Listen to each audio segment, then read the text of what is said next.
and welcome everybody to Occasions on Main. We are here, we are live today because we are in a celebration mode and we are celebrating 10 years for Trish Stanley TV and Trish Stanley in Media. First of all, that is huge and deserves that round of applause. And what I love about what we are doing today is we are celebrating that decade in media by giving honor to caregivers. And this is what this is. This is care for the giver. And this is how Trish wanted to celebrate, which I absolutely love. So I have got this wonderful panel behind me. And without further ado, I want to introduce to you the host that is here today, Trish Stanley TV. Trish, come on out.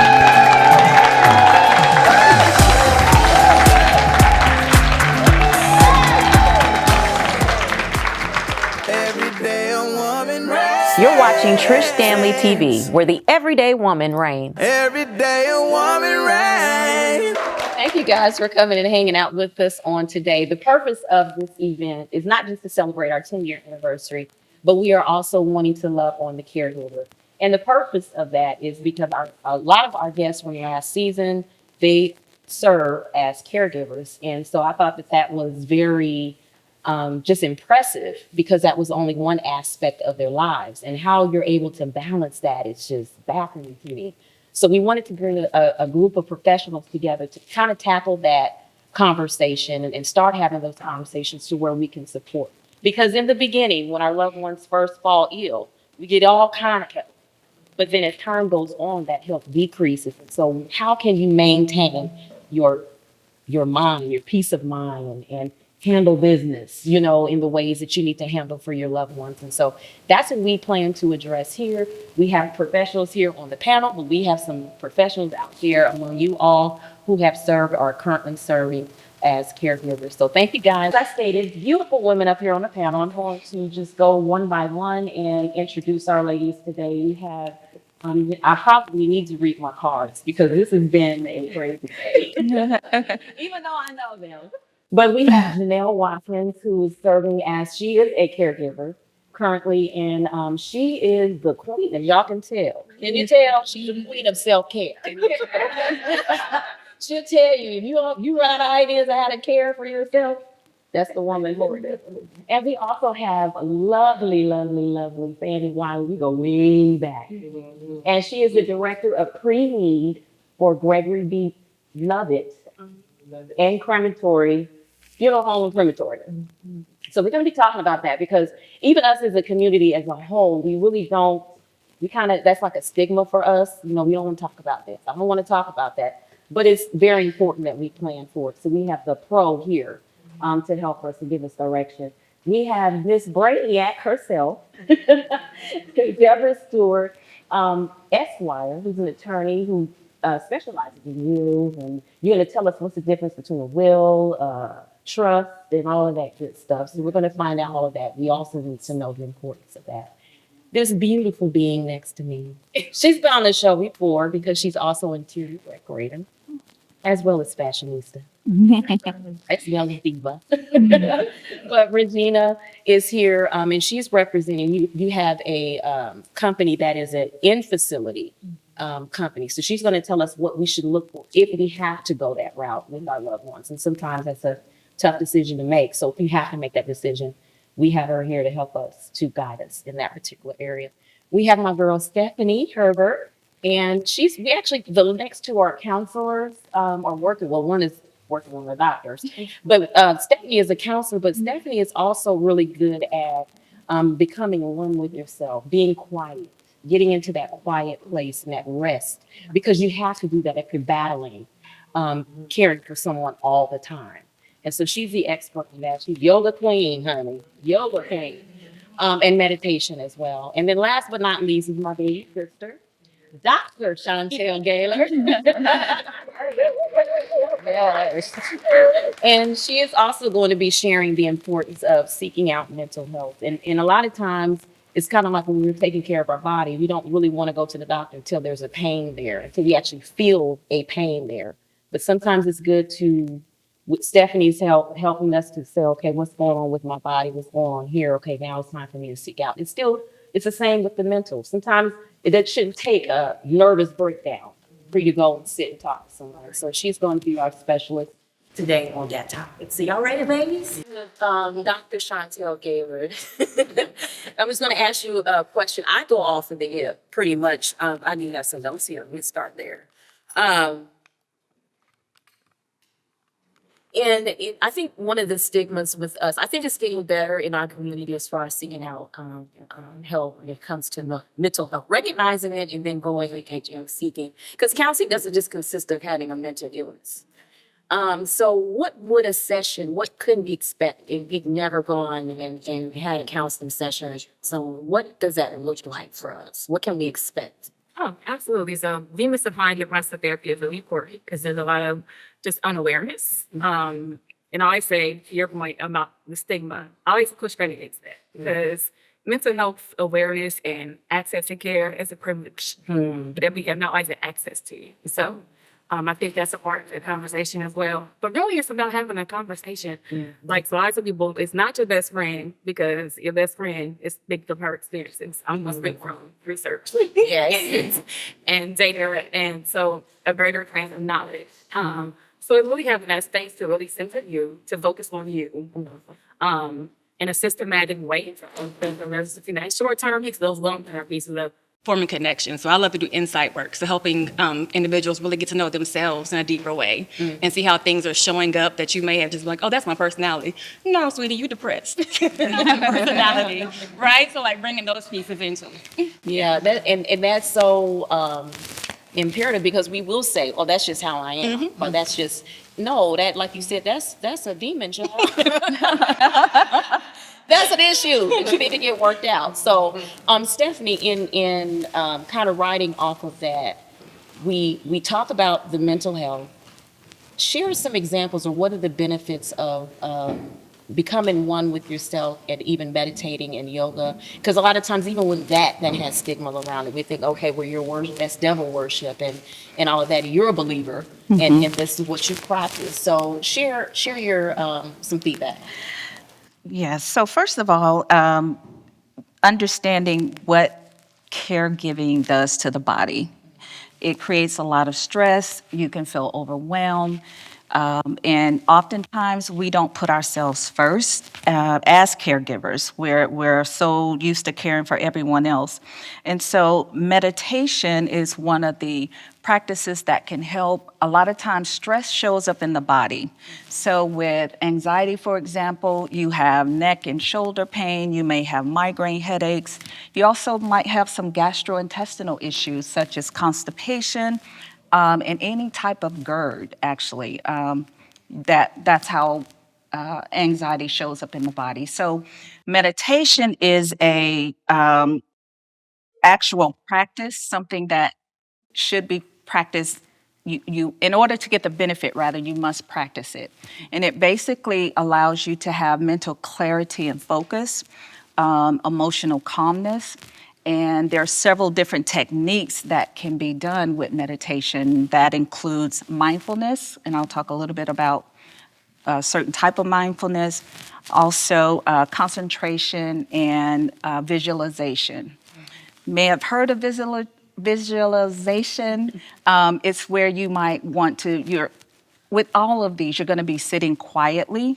You're going to focus on breathing. A lot of times we don't breathe correctly in the beginning. And when you're holding stress in the body, oftentimes you hold your breath and you don't even realize it.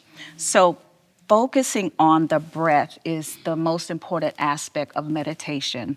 And I teach a form of breathing called box breathing, which you basically are inhaling for a count of 4, holding it for a count of 4, and then exhaling for a count of 4, holding for a count of 4. So that's why it's called the box. So when you're taking a deep inhale, how you know that you're breathing correctly is that your abdomen will go out. So when you're inhaling, stomach goes out. And when you exhale, it goes flat.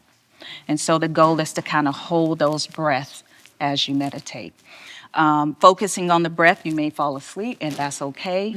Once you realize you're sleeping, just go back to the breathing and continue. And it offers the body calmness, it allows mental clarity and focus, it improves your mental well-being. It actually can slow down your heart rate, it can slow down your blood pressure, and definitely allow you to be in the moment. So. What I tell y'all, just a wealth of information. But yet, I really want us to actually practice a breathing after one of the breaks, so that we at least can be introduced to it. Yes. Because I never realized I hold my breath a lot, which triggers migraine. Not Yeah. even realizing that that was a stressor. So now when people say, "Well, Trish, are you stressed?" No, I ain't stressed. Well, now I can say, "Yes, I am." Yeah. Because I do that. So sometimes Yeah. we're stressed and we don't even realize we're stressed. Absolutely. You have anything to add, Chantel? No, that's good point. Yes.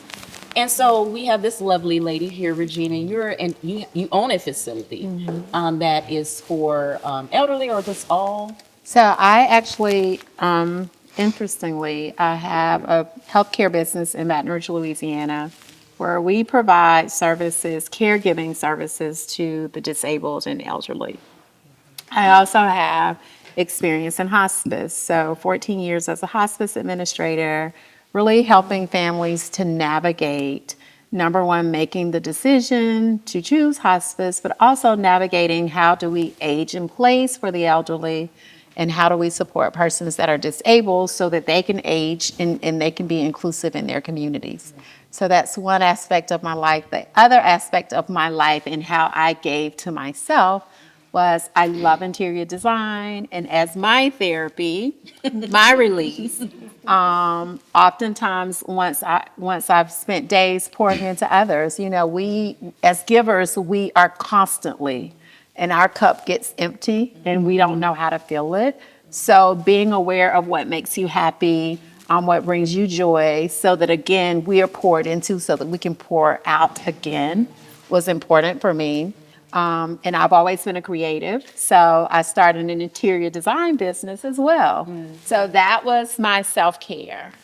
We have to know what feeds our soul so that we can give ourselves to others. So yes, I do advocacy for families, and I want us as a culture really to be aware of, number one, what's available to us, and as caregivers, give ourselves permission to recognize when we need to help ourselves and to give to ourselves. And so what would be something, say I have a loved one who they've already said they're going to have to be hospitalized. I was watching a TikTok video, and it was a mother. For some reason, I like watching mothers who are raising children with autism. It's just interesting to me. And I love watching this particular mom because she keeps her son active. So like she has him cook and just keeps him busy. But then I ran across one of her videos where she's in the bathroom and the door is back. He's trying to get at her. He's angry. And she was like, I'm just going to have to put him back in the hospital so they can remedicate him again and this and that. What should we look for if we have to put our loved ones In a facility. I think the first thing is we have to be mindful of, is a facility treating the whole person? And when I say the whole person, I mean the whole person, family, siblings, everybody involved becomes a part of that individual. And they impact that individual and how well they manage and navigate through these systems. I always say, hands down, if you have to make a selection about any facility, you have to be present. I don't care if it's you're paying top dollar. If you are not present to advocate for your child, your mother, your elderly parent, your spouse that may have had a debilitating accident and needs to be in a facility, if you are not present to help support, advocate, and say, this is my child's rights, and I need for you to support my child who has special needs in the gentlest way and in the best way, and be a part of that process, then it doesn't matter. We're going to miss the opportunity for our loved one to get the best care that they could possibly get. So that's the number one thing. You have to be engaged. Absolutely. You And have to be. We've heard that. We've heard some crazy stories. We're going to come back to that because we're going to need some laughs later on that one. But I'm going to share that with, I want to talk to you about that and ask you about that. We're going to come on this side and Janelle. y'all know Janelle, this is my girl, first of all. We just met, last year, and we just became really, really close really fast. Right. But one of the things that I admire about you the most, you are your husband, you care for you're a caregiver for your husband, but you've always maintained your softness, you've maintained your quietness. How are you able to stay grounded and stay soft in your world? For me personally, it's been my relationship with Jesus and making him the head. He sits on the throne. And even with just keeping the essence of who I am and being soft, I've had to be assertive and I've had to use my voice even in the midst of being a caregiver. For my husband, he can be stubborn, so I've had to, get on him. We have nurses that come in from time to time, and so I have to speak up. But it's still in the midst of it, just still being ladylike. But it's God that has helped me grounded over the years.